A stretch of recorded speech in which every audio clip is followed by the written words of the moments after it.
Hello there, and welcome to the lost episodes of Dean of Doom, where we explore the Doom community's deepest reaches. I'm MountPain27, and today's episode will be dedicated to Down the Drain, a vanilla-compatible megawad released by Benjogami in 2021. You wouldn't believe how long I've wanted to talk about Down the Drain. In the Doom sphere, there are few creative visions more mesmerizing than Benjogami's, but outside of the Slaughter sect, he's relatively obscure. Before the mighty abandon, all but the greatest or most persistent players crumble. Fewer still can survive the chthonic fever dream that is Toilet of the Gods, and only complete madmen venture deeper into his wadography. Believe me, I lost my mind a long time ago. Down the Drain is probably Benjo's most approachable work, but let's just say that it doesn't get many mild responses. This is not a wad that everyone can like, but the specificity of its demographic increases the upside of trying it if you do end up liking it. The best way I can set the stage for this wad without wasting precious mystery is to say that something waits for you down the drain. It will test you, but if you can accept some discomfort and face the unknown with an open heart and mind, you will be rewarded.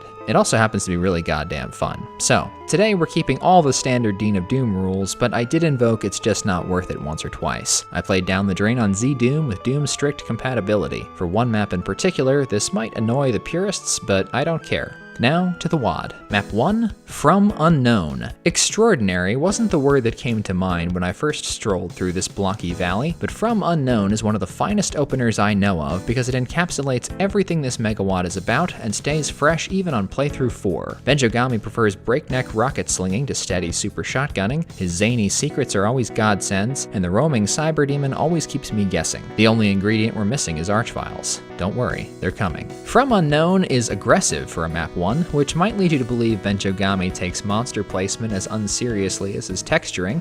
Both assumptions are incorrect. Down the Drain's jagged minimalism is probably a love it or hate it thing, but I fell for it immediately, and it's a testament to Adrian Carmack and Benjo that wanton slathers can still express so much. From Unknown wears its chaotic heart on its sleeve, and I dare say it kicks off Down the Drain as well as Planet Telex does the bends. Grade A, difficulty B. Map 2, Someone's Castle. Benjogami's best stuff is fueled by mayhem and tempered with discomfort. The source of discomfort in Someone's Castle is it has no idea that map 2s are usually tepid tutorial stages. This little fire breather has a fight around every corner and grooves to Nirvana's mitified rage. I still can't believe the final fight, which dumps imps, barons, hell knights, revenants, and rockets on you and then lights a match. The use of comp blue for waterfalls is an endearing and unself-conscious choice that doesn't diminish the eeriness of this industrial grotto at all. DTD will spend its first episode showing us how our green world fell prey to technological perversions, but if you don't care about lore and just want to kill monsters, that's okay too. Grade A-, difficulty C+.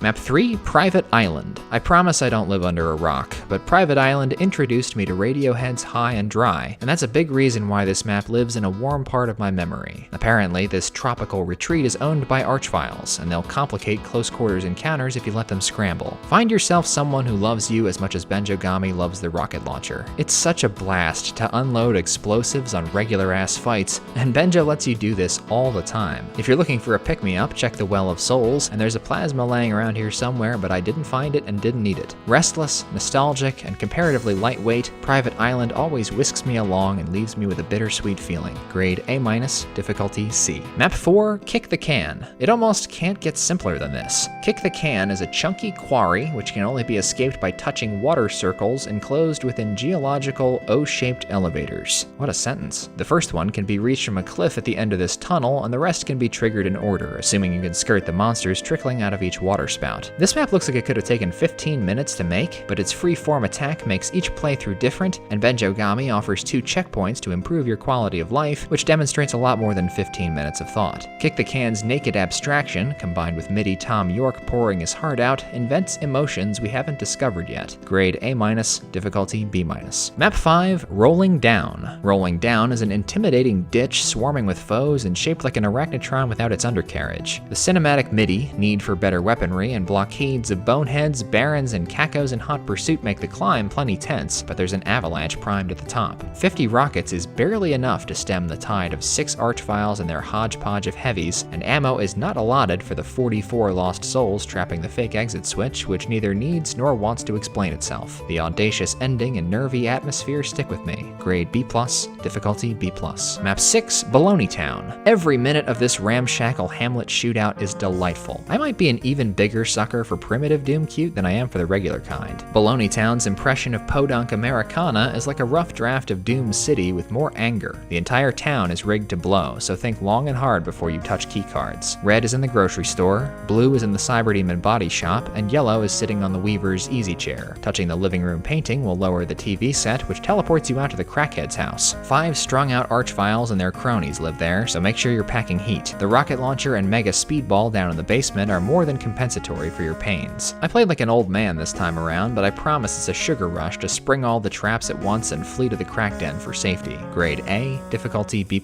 Map 7, the perfect gerbil cage. Now at the outskirts of town, we find ourselves in a region the locals call the perfect gerbil cage, which is cleanly split between canyon infight party and fearsome caving expedition. Benjo's geology permits you to shortcut across the gulch, but make sure to take a lap for the BFG at some point. You're gonna need it for the closing fight. After dusting off 40 revenants with rockets you found laying in the mud, 5 archviles jump out of the exit door. An army of imps bars your escape, and you better work quickly before the vials get the skeletons dancing again. The 2 secret bulk cells hiding in the revenant cupboards are your ace in the hole. The perfect gerbil cage microdoses you on Benjogami the Slaughter Sensei, but it's admittedly less intriguing than what we've seen so far. Grade B+, difficulty B. Map 8, Deep Tech. A major departure from the sunshiny rocket fests that have dominated the episode, Deep Tech is exploration-based and markedly unforgiving with supplies. This slimy subterranea is drenched in hurt floor, but offers just one non-secret rad suit to get through it. The trade-off is any place you have to walk through poison to reach is technically optional. I say technically because if you don't go looking for better hardware, your only weapon against the exit honor guard is Doomguy's rugged charm. The chamber to the northwest is full of recuperative items, including a set of light amp goggles, invaluable for newcomers plotting their course through the green goo.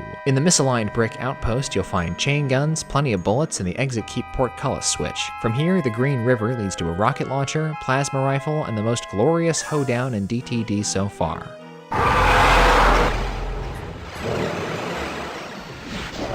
Amusingly, Benjo lets you peek behind the curtain by teleporting into the Soul Sphere stuffed monster closet as much as you want. Note that unless you save at least 120 health here, you won't be fit enough to make a hazmatless dash for this game-changing megasphere. Deep Tech is too impish to be true survival horror, but I always leave it with a near-empty backpack and thank my lucky stars. These days, it's a brave map that permits the player to screw themselves over. Grade A, difficulty A-. Map 9, Forts and Alleys. The dingy, downcast Forts and Alleys is always the first map in Down the Drain to cool my jets. Turret enemies dictate the flow of combat more than usual, ammo's tighter than Benjo's crooked corridors, and half the walls in this place are fake. The high point of the map is the pair of vials that get released when you pick up the yellow key. The rest is sort of stop and go, at least the way I play it. Once upon a time, before I knew about this stupid fake wall plasma rifle that doesn't even appear in the auto map, I ran out of ammo down the final stretch and it was grim. Since then, I've conditioned myself to punch as much stuff as possible before that. It helps, but I wouldn't call it enjoyable. Grade B-, difficulty B. Map 10, Here and There, Now and Then. An acquired taste if ever there was one. Here and There, Now and Then is a cryptic junktopia that's unabashedly hostile on first contact. You see those revenants? They get released if you hit this switch, and that's a disaster. I've tentatively concluded that the safest play is to cut through the archvile habitat, grab the plasma, and get the secret rocket launcher by pressing on this rock wall. From this perch, you can pick off the revenants, and if you saved this rad suit, you can plunder their cove for a megasphere and your rockets back. The last leg of this map is a real bummer. First, you have to investigate the poison burn barrel platform, hope you still got that rad suit. Then you have to backtrack to the habitat where bars have opened, blast your way to the yellow key, and loop all the way back around to the big yellow exit door, which is guarded by the most unpleasant cyberdemon in the WAD. You're on stairs, he's on stairs, and the prison bars make it hard to see what he's doing. This is a rare piece of Benjo mischief I cannot warm to. Grade B, difficulty A-.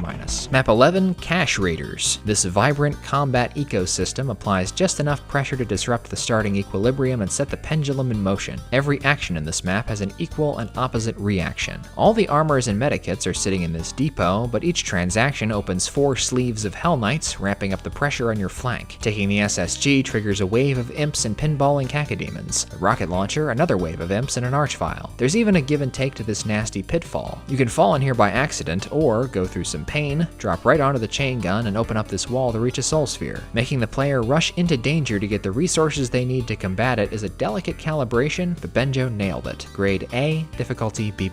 Map 12, Into the Tomb. Now's your chance to take a good long look at the sky. Into the Tomb is a short transitional juncture between E1's earthy locales and Down the Drain Land's corrupted underworld. It's one of the easiest maps in the set, and its fights are discreet and unexciting. To Benjo's credit, he set the bar high, and I think he'd prefer we concentrate on this chilling descent sequence and the story text that primes it. You're getting closer to the terrible truth of what happened here. You can feel it in the energetic humming of the earth itself, vibrating through your boots like 10 billion buried cell phones crying for your help in desperate unison. Perhaps I can help, but it might not be the kind that you hopeless souls are calling for. Grade B+, difficulty D+.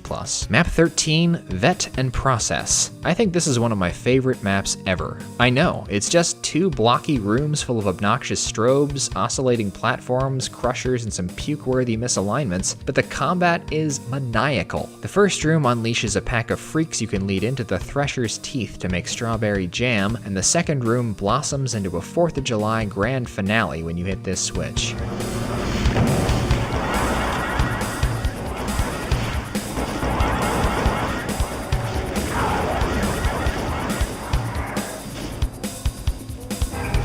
You get 2 invulns to surf this maelstrom of fire and lead, turning certain death into a dance party for the murderously antisocial. I don't know if this was just Benjogami riffing, or if the glorious torrent of violence was carefully constructed, but Vet and Process is a rare breed of unhinged brilliance regardless. Grade A+, difficulty B+. Map 14, The Perfect Human Cage. A lot of mappers, heck, a lot of artists in general, would sell a kidney to command tone in their work like Benjogami. The Perfect Human Cage oozes foreboding from start to finish, but at the same time it's set to the world's most whimsical interpretation of Radiohead's A Wolf at the Door, which makes safecracking in this forgotten bunker feel like opening Christmas presents. The starting room conveyor belts that ship off the Hell Nobles, the orgy of hit scanners and storage, and the captive archviles that can't keep you from killing them all feel like whimsical choices too. It's a battle between listening to your survival instincts and giving in to cheery curiosity, but in actuality, the map gives you more than enough space and supplies to coast after the opening hubbub, and if you try the stuck door by the exit after collecting all the keys, you can even keep your feet dry on the way out. Grade A-, difficulty B-. Map 15, Doors of Opportunities. Okay, this is... If last map was like opening Christmas presents, Doors of Opportunities is like opening Christmas presents from the Unabomber. I cannot coherently explain how this map works. Surviving its wicked web of tripwires, side swipes, and misdirected switches always feels like good luck, and a single bad move can damn you. The object of the game is to gather enough firepower to flatten the 4 archviles watching over the Red Skull Key, but doing so without waking them up prematurely or biting off more than you can chew is not easy. Along the way, you might stumble into this ominous side passage. Don't dawdle with that invuln, and remember to press the last switch twice. It opens a teleporter which will blow you up to test your worthiness, and then unlock the secret exit found at the end of this dread-soaked blue hallway. This map is a paranoid nightmare, and Midivana gives it a backbone of forlornness. Indeed, a great many things are in the way. Grade A-, difficulty A. What have I stumbled into? The pained words dribble out of your twisted face like the waste that pours from one wretched floor to the next in this hideous mockery of subterranean survival. Of all the doors you've regretted opening in this place, this one will prove the most regrettable. Map 31, Down the Drain. Okay, let's get the mechanics out of the way first. Down the Drain is made up of 13 3x3 grids of rooms connected by teleporters positioned in the cardinal directions. Excepting the first one, the centers of each 3x3 contain archviles, and the 8 surrounding rooms are occupied by clumps of a single monster type. The 3x3s are differentiated only by their choices of demon, wall texture, and flat. There is no armor in the map, but there are soul spheres in the corner of each 3x3 and megaspheres spheres in the cyber quadrant. Weapons are placed near teleporters and give you about as much firepower as you'll need for where you are. The goal is to press switches in the centers of each and every 3x3, which raises a staircase to the exit. Down the Drain is a descendant of Time of Death's Nostril Caverns and Benjogami's own World Orifice and Long Road No Turns, all well known for their obsessive repetition and intolerance of slip-ups. The scale of this map is more modest than those, but it still takes mortals over an hour to complete, and despite its seeming simplicity, presents many potential complications. The biggest one is health and ammo management, and that correlates directly with how many times you allow archviles to fly the coop. A demon type's bulkiness and speed become serious considerations when you're trying to keep them from bumping into the vial's doors or overflowing into adjoining 3x3s, and if you're playing in true vanilla compatibility, there are ghost monsters to worry about. I refuse to do that. You will gain newfound respect or contempt for pinkies, revenants, arachnotrons, and barons as they confound your plans and refuse to be contained. You will curse the archviles that, with each resurrection, shrink your chances of exiting. You will think about how much time you'll have wasted if you run out of rockets before clearing the outer squares where the BFG and cells are, and as the fear percolates, your ability to stand this MIDI will buckle. It's easier to concentrate in dead silence, but it doesn't make the work any pleasanter. And it is work. Down the Drain does to me something similar to what my old office job did. You have to stay alert enough to handle infrequent pseudo-catastrophes, but minute to minute, the task requires so little frontal lobe engagement that cruise control is necessary to avert death by boredom. Down the Drain is stressful, and it's certainly not what I would call fun, but I've played it 4 times. Why?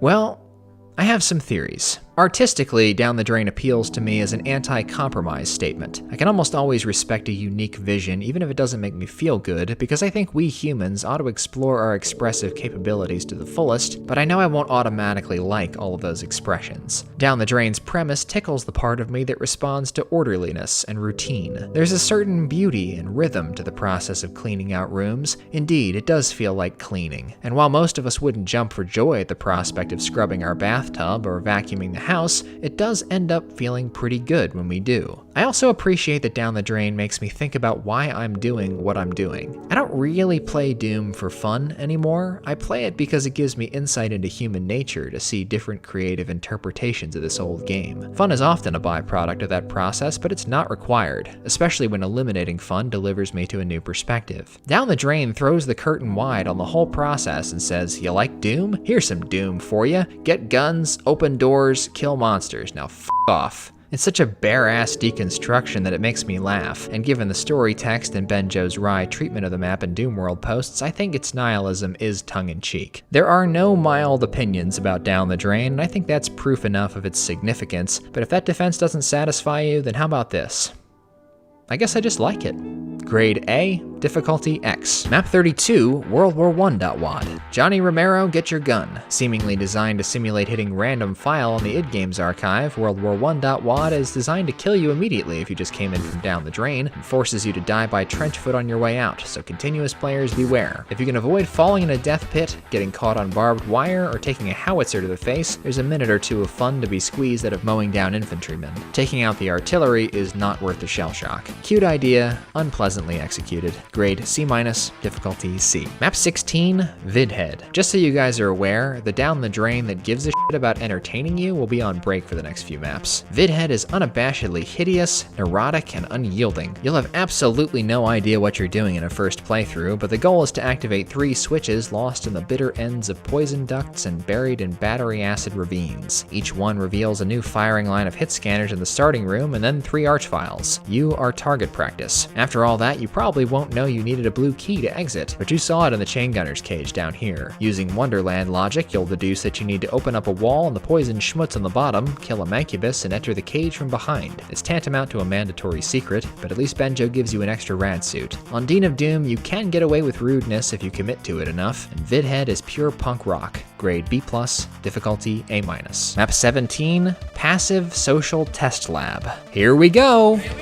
Of all the cultural artifacts from the 90s I recognized in the soundtrack, Hey Boy, Hey Girl was not one of them, but in the 9 months it's taken me to chip away at this script, I've taken a liking to it. In MIDI form, it's almost unbearably menacing. Leave it to Benjogami to wield goofy dance music like a dark alley switchblade. The first order of business is getting the rocket launcher and taking out the zigzag cage full of superstar DJs. The centerpiece of this mission is high art. The image of 20 art files tumbling back and forth across the space is so dumb and terrifying that it freezes you mid-giggle. Grab the blue key from the control room, hit this skull switch to lower the split elevator that takes you to the red key, and it's time to confront the ending. I've played this map 3 or 4 times, and this part still makes me want to curl up in a ball. Each skull and sunglasses springs a revenant, art file, or sometimes a megasphere out of a slime column next to you, and opens a pillar back in the first room. In those pillars are cell packs, cyber demons, a BFG, and the yellow key. God knows which switch opens which.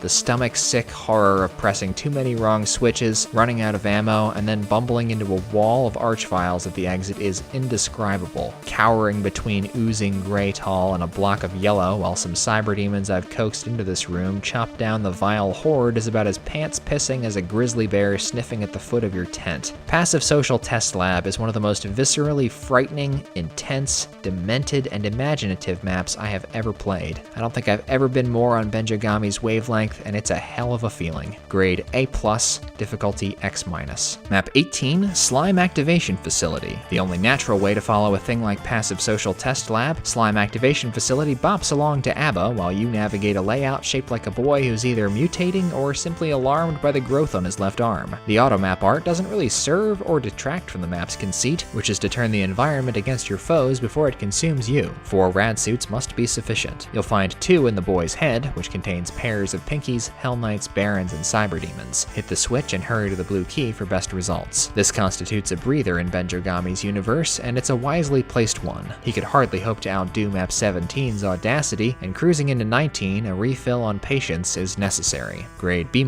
difficulty B. Map 19, The Empty Box Abyss. Benjogami seems to have no fear of failure, and that attitude, while essential to down the drain success, occasionally yields, well, failures. How fitting that Empty Box Abyss is scored by Primus, because it sucks. You have 9 protected minutes to figure out what the hell is going on here, and it will almost certainly take longer than that. The asphyxiating dark, clumsy combat, and extreme dullness of the visuals monopolize your attention, and the main objective, which is to collect all the blur spheres in the map and find the unmarked exit, is completely untelegraphed. Almost every crate surface can be interacted with, even stacks with blur spheres on top, and you'll spend the entire map lowering arbitrarily placed goodies and baddies and waiting while time ticks down on your rad suit. Episode 2 was getting crazier and better almost every step of the way, and the pace was unsustainable, so the Empty Box Abyss sort of comes as a relief. I've only completed it once legitimately, and it's so audaciously bad that I almost admire it. Grade F, difficulty A. Map 20, The Top of the Bottom. I never would have guessed the Earth's core would be so full of ABBA tunes. Is Benjogami trying to say that disco is the source of the planet's corruption? The Top of the Bottom is an unexpectedly light and relaxed episode closer that gets even pleasanter with some familiarity. If you take the time to disentangle your weapons from these spiders and clean out the other buildings before tackling Archvile Hill, you should have little trouble getting the blue key.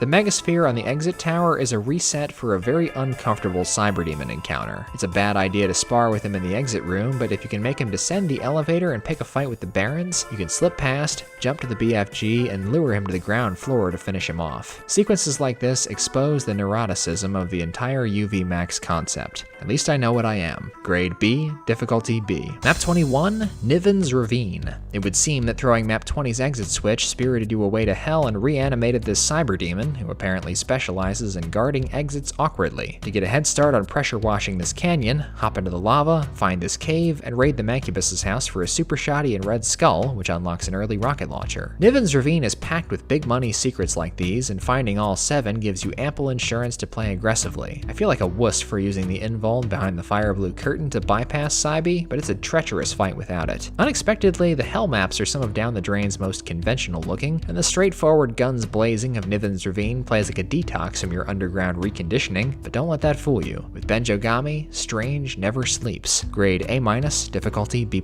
Map 22, Purnell's Hole. It's just 4 fights with a plunge between each, but Purnell's Hole will scourge you with twisted imagination. Don't waste health in library punch-out, because the second room makes you fight revenants, imps, chain gunners, a baron, and an archvile essentially in handcuffs. Archie's behind a fake wall and doesn't move until you let him see you, but if you burned all your shells and or left a bunch of corpses near him, you might have to bail. The Blood Cauldron tests your courage with the rocket launcher, scattering cacos, lost souls, and furniture amidst a lot of angry pink, and the stakes are even higher in the final fight. Unless you found the rad suit and scooped up some extra rockets, you've got 11 BFG shots to stamp out 3 cybers, an archvile, and a bushel of barons and bones. In the end, the second room's scarcity cuts the deepest, but the whole map is hot enough to burn your sins away. Grade B, difficulty A. Map 23, Valley of Mirth. This map has the worst case of athlete's foot I've ever seen. It's covered from heel to toe in an itchy rash of hellspawn that an archvile outbreak labors tirelessly to re-inflame. This is the one time I've UV maxed Valley of Mirth and the last time I'll attempt it. Benjo brutalizes you for making any kind of progress and exacts high prices for all health and ammo, but the archvile fountain is a crime against humanity. The only way to shut it off is by pressing the floating skull rock and riding up the stone elevator. Now that you're in full view of at least 2 archviles, you have to press each skull switch, jump down to the fountain and grab both of the items, then put out 4 fires of varying annoyance. There's no ideal time to undertake this task. Wait too long and you may find yourself out of ammo, especially if you're the kind to take personal responsibility for every kill. Try to do it too early and you may fall prey to cyber rockets, reanimated hunting parties, or the endless barrage from the bozos clambering on the toes. Maybe I'm doing something wrong, but this map always beats the tar out of me, and cleaning the place out this time ended up being a hollow triumph. I appreciate its sense of irony, but the Valley of Mirth is about as much of a laugher as the Divine Comedy. Grade C+, difficulty X-. Map 24, Designyland.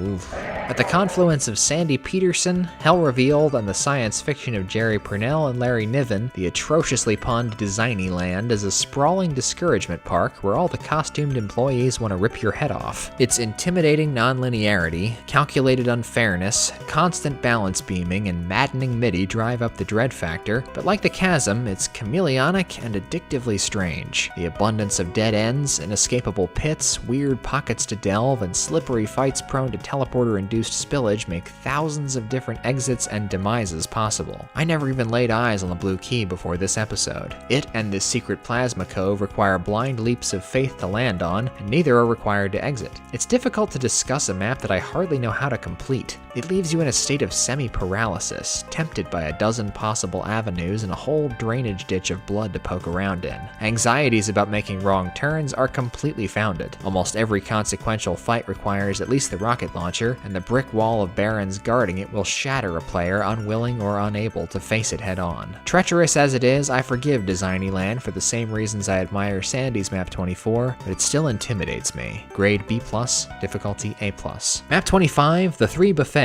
Ah yes, the third circle of hell, where they jam gluttons into pens like livestock and blow them up with angry space marines. Benjogami returns to his comfort zone with this self-generative battleground of fidgeting lifts and rockets piled high, sifting barons from imps with explosives, gobbling power-ups, and lapping up the stragglers with spare munitions is a binge of arcade hedonism. Only this berserk trap and the esophageal switch tunnel give me pause to wonder what exactly Benjo was thinking. I always leave this map fat and happy. Grade A-, difficulty B. Map 26, Everyone Loves the Beach. Who would have thunk that Down the Drain's jolliest map would come smack in the middle of its hell episode? Doom Guy still seems to think he's on vacation, but perhaps self-delusion is required to survive in life. And in death. The sand is hotter than the sun, the ocean is hotter than the sand, and the wreaths of archvile fire that chase you up and down the sulfurous shoreline are hotter still. All you can do is bounce green beach balls off the demon cascade and keep fueling up with mega coladas. Be careful not to disturb the Blue Key too early. Even under ideal circumstances, you have 7 BFG shots to take down 8 archviles. In the worst case, you'll unknowingly trip over the line that frees them without even grabbing the key, die angrily for 10 minutes, and restart the map. Happened to someone I know. Grade A-, difficulty A. Map 27, Lakeside Rentals. Oddly toothless and sedated by We Suck Young Blood, Lakeside Rentals makes a shaky pitch for hellish tourism. Even taking the views into account, these properties are shabby and obviously overpriced, and the locals are unfriendly. Lakeside Rentals has some tight squeezes, but its fights seem calibrated in your favor. The Hell Noble BFG rush feels atypically mechanical in that way, and I don't quite understand the purpose of all the sentry vials on the island. They can't move, and you have plenty of rockets to shush them, so why waste the time? The last 6 or 7 are a bit navigationally challenged and pose less of a threat than they should, thus wrapping this respite map with a whimper. Grade B, difficulty B. Map 28, Closing Crush. For better or worse, Closing Crush is one of Down the Drain's most conventional maps. This hard-rocking hell cave compound is ripe for infighting, especially after you free the Cyber Demon, but that requires weaving through a Hell Knight gauntlet and praying Cyb doesn't splatter you while you're lowering him, so say your prayers. The vile spiked traps in the Mount Erebus supply depot and on the top step of the marble stairs may catch you unawares, but if you've been letting your bionic goat servant tend to the cattle, you should be stocked up on rockets and cells. The skinny skulkers hiding a megasphere behind these columns might be referencing World Orifice, but never fear, these are ornamental. This secret wall opens to a cozy grove with a rad suit, which allows you to safely traverse the lava corridor, knock out some otherwise unreachable goons, and turn your screen white. Frankly, the invuln is an unnecessary cheat code. We've already seen the worst that Down the Drain can throw at us. Grade A-, difficulty A-. Map 29, Choke.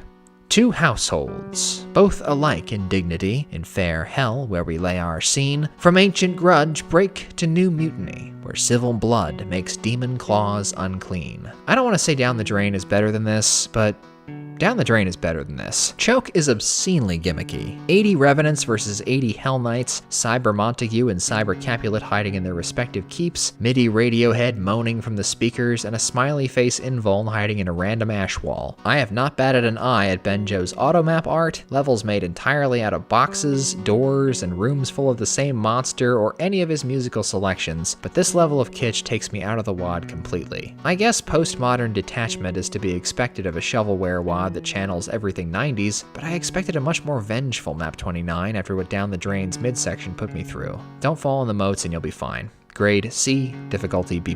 Map 30, The Great Filter. Touched with sadness, almost perfectly generic, almost perfectly inventive, The Great Filter is a 1-minute closer if you know what you're doing. 4 concentric columns protect Romero's head from your knuckle duster. You have to lower them in the right order while 4 cybers hunt you and 4 spawners chug away. The solution, I believe, is an apt metaphor for this map set. If you don't get it, you'll spin your wheels, die a lot, and protest the pointlessness of the whole affair. If you go against the grain, you'll unlock it. That is The Great Filter. Grade B+, difficulty D.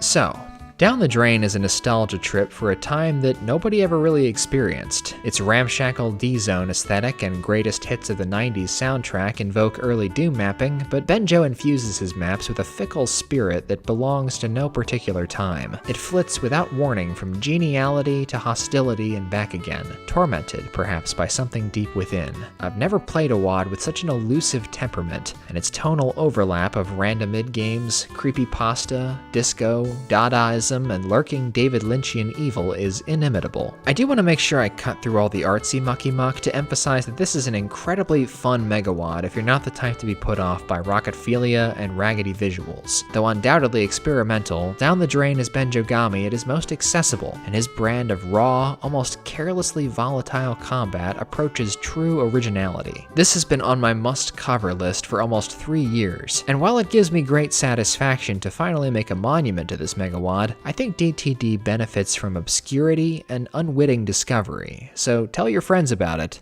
but don't tell them everything. My final grade for Down the Drain is an A. Difficulty-wise, DTD is mercurial and unsparing, but has its fair share of relaxants, and the peak of its brutality is optional, so we'll give it an A, on par with Going Down as it happens. Now for my Dean's List. Valedictorian, Map 17, Passive Social Test Lab. Salutatorian, Map 13, Vet and Process. Class President, Map 31, Down the Drain definitely, and the dunce cap goes to Map 19, The Empty Box Abyss. Thank you very much for watching. Now, I'd like to take a moment to acknowledge my generous patrons. Aaron Allen, Agile Jackson, Agu XYZ, Alephany, Alex Topfer, Alpha Skeeter, Artisan Talzar, Beatbeard, Birdburn, Blexor, Bitefire, Kappa-Bitch, Captain Wave, Cheese Wheel, Christophine Place, Cutman Mike, Damo, Dan, Delirium, El Inferno, Endless Moose, Fez,